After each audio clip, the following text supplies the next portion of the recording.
ఒడిషా తీరానికి ఆనుకుని వాయువ్య బంగాళాఖాతంలో అల్పపీడనం కొనసాగుతుంది. రాబోయే 48 గంటల్లో పశ్చిమ వాయువ్య దిశగా కదిలి మరింత బలపడే అవకాశం ఉంది. కోనసీమ, తూర్పు గోదావరి, పశ్చిమ గోదావరి, కృష్ణా, ఎన్టీఆర్ జిల్లాలో కొన్ని చోట్ల తేలికపాటి నుంచి మోస్తారు వర్షాలు, మిగతా జిల్లాలో తేలికపాటి వర్షాలు కురిసే అవకాశం ఉందని వాతావరణ శాఖ అధికారులు తెలిపారు. అల్పపీడనంపై మరింత సమాచారాన్ని మా విశాఖ ప్రతినిధి సూర్యప్రకాష్ అందిస్తారు. ఒరిస్సా పశ్చిమ బెంగాల్ తీరానికి ఆనుకుని అల్పపీడనం అయితే ఏర్పడడం అయితే జరిగింది. దానికి సంబంధించి దాదాపు రాగల 48 గంటల్లో కోస్తాంధ్ర, ఉత్తరాంధ్ర, తెలంగాణ పరిసర ప్రాంతాల్లో అయితే మోస్తారు నుండి భారీ వర్షాలు కురిసే అవకాశం ఉంటుందన్న విషయాన్ని అయితే వాతావరణ శాఖ అధికారులు అయితే తెలియజేసిన పరిస్థితి ఉంది.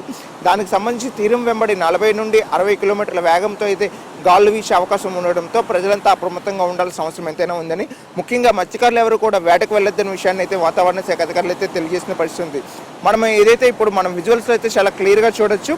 ఏదైతే సముద్రం ఉందో ఆ సముద్రం అంతా కూడా కెరటాలంతా ముందుకు వచ్చిన పరిస్థితి ఉంది. పూర్తిగా చాలా ముందుకొచ్చి ఎక్కడికక్కడ కలకలం రేగుతున్న విధంగా ఒక తీరం వెంబడి అయితే మొత్తం గాలులు ఎక్కువ ఉండడంతో అయితే ఈ యొక్క వాటర్ అంతా కూడా ముందుకు వస్తున్న పరిస్థితి కనిపిస్తుంది. మనం ఈ యొక్క విజువల్స్లో మొత్తం చూడొచ్చు. విశాఖ సాగర్ తీరంలో అయితే దాదాపు బీచ్లో పర్యాటకులు నిత్యం కూడా కిటకిటలాడుతున్న పరిస్థితి ఉంటుంది.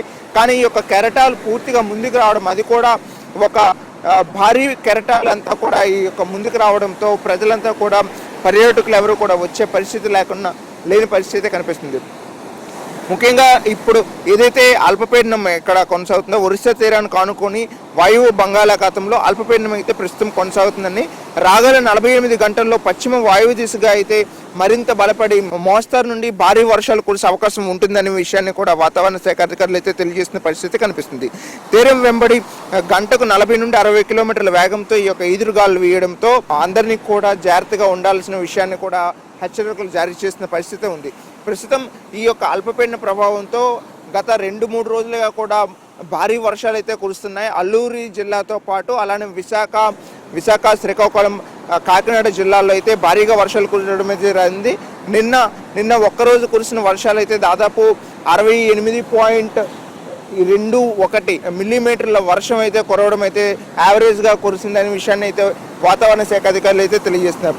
అలానే ఈరోజు అల్లూరు సీతారామరాజు జిల్లా, ఏలూరు జిల్లాల్లో మోస్తారు నుండి భారీ వర్షాలు కురిసే అవకాశం ఉందని ప్రజలంతా అప్రమత్తంగా ఉండాలనే విషయాన్ని కూడా తెలియజేస్తున్నారు. ఈరోజు మరో పక్క ఏంటంటే శ్రీకాకుళం, విజయనగరం, పార్వతీపురం, విశాఖపట్నం, అనకాపల్లి, కాకినాడ, కోనసీమ, తూర్పుగోదావరి, పశ్చిమ గోదావరి, కృష్ణా, ఎన్టీఆర్, గుంటూరు, బాపట్ల ఇలా తీరం వెంబడి ఉన్న అన్ని జిల్లాల్లో కూడా భారీ వర్షాలు కురిసే అవకాశం ఉండడంతో ప్రజలంతా కూడా అప్రమత్తంగా ఉండాల్సిన అవసరం ఎంతైనా ఉందనే విషయాన్ని అయితే తెలియజేస్తున్నారు.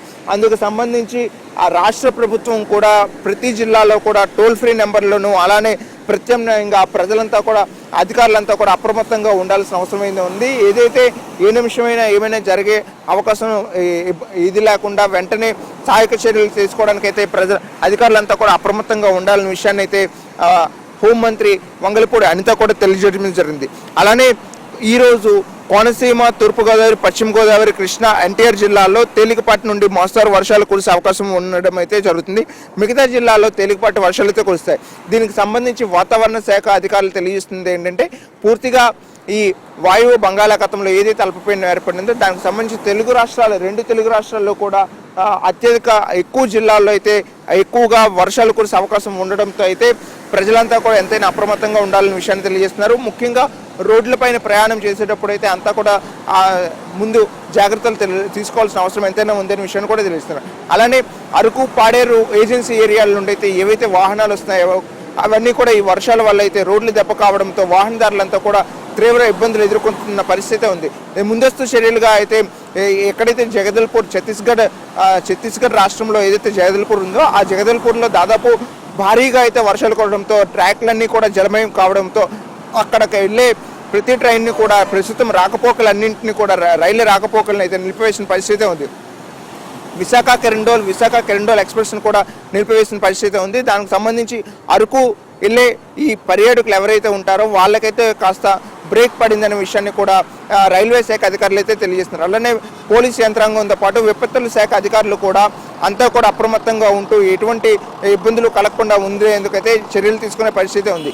సముద్రం వెంబడి అంతటా కూడాను గజయితగాలను ఏర్పాటు చేసి ఎవరికి కూడా ఎటువంటి ఇబ్బందులు కలగకుండా ఒకవేళ ఎవరైనా సముద్రం లోపలికి పడిపోయిన వాళ్ళకి వెంటనే సహాయ చర్యలు అందించేందుకైతే సిద్ధంగా ఉన్నారనే విషయాన్ని కూడా జీవీఎంసీ అధికారులు అయితే తెలియజేసిన పరిస్థితి ఉంది.